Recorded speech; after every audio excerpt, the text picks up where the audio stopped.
But I can tell you, as my colleague, Deputy Minister said, we are not going to the IMF. Whatever we do, we are not. The consequences are there. We are a proud nation. We have the resources. We have the capacity. Don't let anybody tell you. Like when Joshua, Caleb, and the 10 others went to spy on the promised land. And only 2 of them came to say that we can do it. And the 10 went around the community murmuring, you can't, da da da da da da. We are not people of short sight, you know. And we have to move on. Okay. So let's think of us as who we are, a proud, strong people, the shining star of Africa, and we have the capacity to do what we want to do. Going to IMF. Trust me. You're sitting here and you're smiling. IMF, what are we going to say again? Somebody tested me, don't say anything about IMF. Me, I shouldn't say anything about IMF. I will say it. I will say it. You know, going into IMF is just like handing over power to NDC without a contest. Straight away.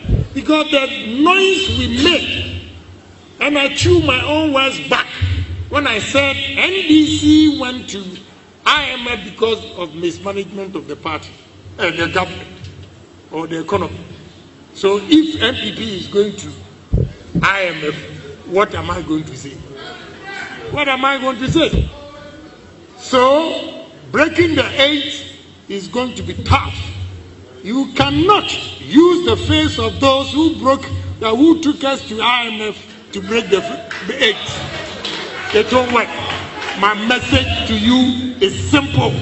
You cannot read my lips, and I'm not scared of anybody in the party. I will tell you the gospel truth. It's the gospel truth. Those who take you to IMF cannot, this same face cannot break the 8. In Latin it says, verbum sapienti satis est. A word to the wise is enough. I'm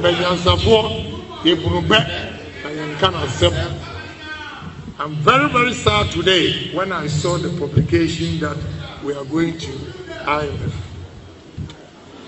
You know, that is what Mahama was praying for. He's gotten his wish. It will not be easy. It will take hard work. So we should brace ourselves that there's a task ahead of us. Therefore, it's only unity that will let us sail through this breaking the 8. Initially, I'm going to IMF. What took us back to IMF? What is your understanding of going to IMF for assistance? When you have failed managing your own economy, then you shift to IMF. We took harsh decision in 18 months to win ourselves off from IMF. And today, it is like freedom. You can manage your own affairs without restriction. That is prudent management. It is not somebody who takes a clean slate, then take you back to hardships again. No, you know, why when you fair is Obiaba or Fenipa.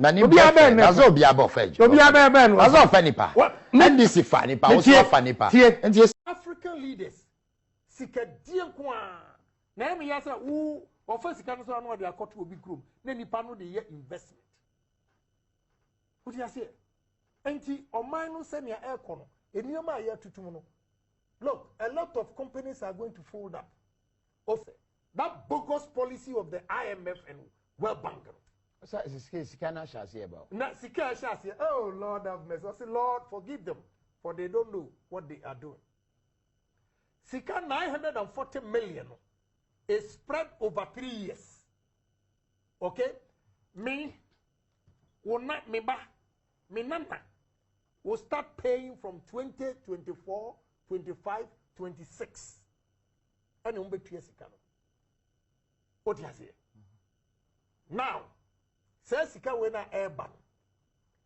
to balance of payment. What do you say? And yes, I be Mawakwe development. And again, a country that can get $1 billion from oil revenue. Now, man, 300 million for 1 year. What have you done? Now we have 300 million conditions are a wrong. I remember the words Nana Akufo-Addo used for President Mills. So, the Vice President now should also stop using that. Now, President Akufo-Addo told President Mills, if the economy is broke, fix it.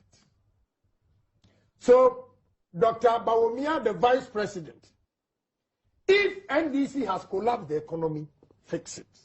You are telling Dr. Bawumia? Yes. We are using our own words. You should fix it. Yes. What we said to NDC.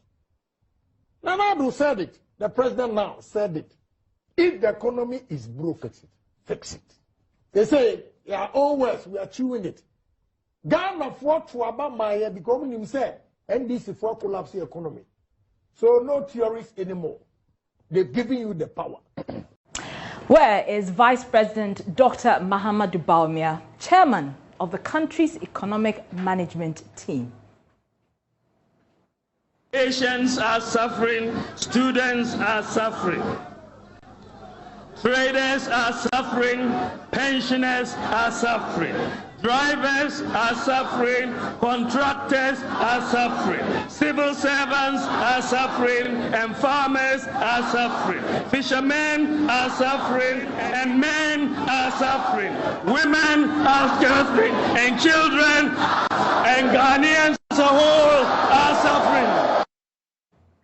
That was Dr. Bawumia in 2016 as MPP running mate, singing the tune we all wanted to hear. Ghanaians wanted a good economy.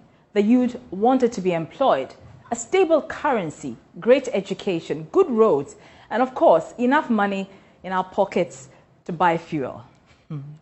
So Dr. Bawumia got us all excited. And do you remember his memorable quote? You can engage in all the propaganda you want, but if the fundamentals are weak, the exchange rate will expose you. You will recall that I stated in 2014 that if the fundamentals are weak, the exchange rate will expose you. That was true then, and it is true now. It is true now. Well, when the NPP won power, he made another firm declaration. You have seen a stability return to the exchange rate. In fact, for the year, the city has appreciated in value. When we came in, it was run. We have arrested it. and the IGP has the keys. He's locked it up. We've arrested it. But as you and I can attest, the city has broken jail. Importers are crying. Prices of spare parts are up. And to add insult to injury, fuel prices are up. And of course, that has a cascading effect. Everything else is up. Transport fares, food prices, services, even the price of cocoa has gone up. Nowadays, when I go to my favorite cocoa joint, I have to fork out more cedis to get the same amount of cocoa and kose I used to buy. Let's not even talk about gobe. For those of you who don't know, gobe is a popular dish. It is basically beans and gari with fried plantain on the side and a sprinkle of red oil or zumi. It's perceived to be food mostly patronized by the poor because it's very affordable. Even that is going up. The price, that is. We are in an economic crisis, no doubt about it. Dr. Bawumia promised us a stable currency. He told us the previous administration was incompetent. We believed him because things were not looking up at that time. People say that John Mahama is a nice man. Oh yes, he may be a nice man, but he's a nice man who you give the economy. Very soon you cannot get teacher training allowance. You cannot get nursing training allowance. You cannot pay your children's school fees. You cannot get a job to do.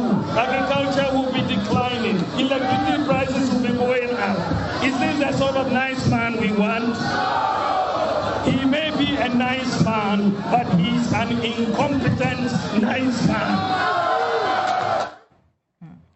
So, given our current situation, would you say that this is the competence that we signed up for? Look at the economic management team. It is quite clearly a fantastic team.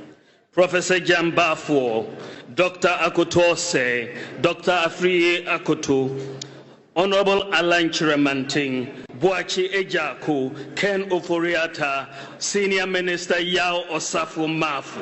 What a solid team. What a solid team indeed. Well, we appear to be in a dire economic straits, and we need the competent Dr. Bawumia to take the reins of the economy as he promised us. We are proud of your digitalization drive, Mr. Vice President. We really are. But we also want you to fulfill all the promises you made. You said mobile money should not be taxed. Or did I hear you wrong? My view and that we should not tax mobile money, because mobile money transactions, a lot of the people who are using these transactions are very poor people. So why are you so silent in these times that your government is pushing so hard for the passage of the e-levy? Is it the case that you disagree, or is it that they are not listening to you anymore? I mean, I'm only asking questions on the minds of people. We, the people of this republic, need to know. You owe that to all the people who believed and still believe in you, because your silence is extremely deafening. Salam alaikum wa alaikum salam.